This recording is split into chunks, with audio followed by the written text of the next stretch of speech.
Ti ki mu qunë si fir. Për çfarë? Për atë që s'qohet me thonë, ki pse e kalli dritën këtë vakt, kja njeri mirë. Ai që qohet si fir, e prish gjumin e vetë, qish mundet mu kam pazar hilegji, qish mundet? Po pse e prishe gjumin, Allah? Po pse e prishe? Pse s'po hati? Pse s'po pi? Qka tha pejgamberi alayhi salatu wassalam? Allahut nuk i duhet me la njani pi juve barkin unt, pa buk edhe pa uj, nëse se le rrenën. Ti halal s'po ha, haram po ha. Halal s'po ha, buk s'po ha, haram po ha. Adnaj, shiko, rezimeja të ndëruar që më të lije këtë Ramazanit është. Na shpesh e Ramazanit se i kuptojna, ritual. Apo, ama nuk him thelb të Ramazanit.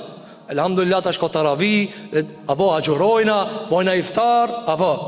Ama, a i bje që kita agjërusit një njerëzit mirë? A i bje që kita që falin taravi një njerëzit mirë? Jo, nuk i bje. Jo, nuk i bje.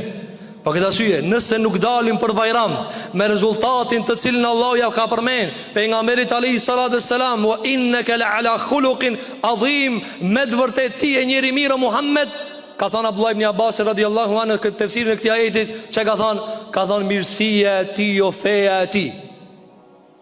Që pejgamberi sa më njeri mirë ka morë, që është i shpallur prej Allahu xhelel xhelalu. Kur e ka zbatu këta, çfarë ka bë? Kjo ka dalë njeri mirë.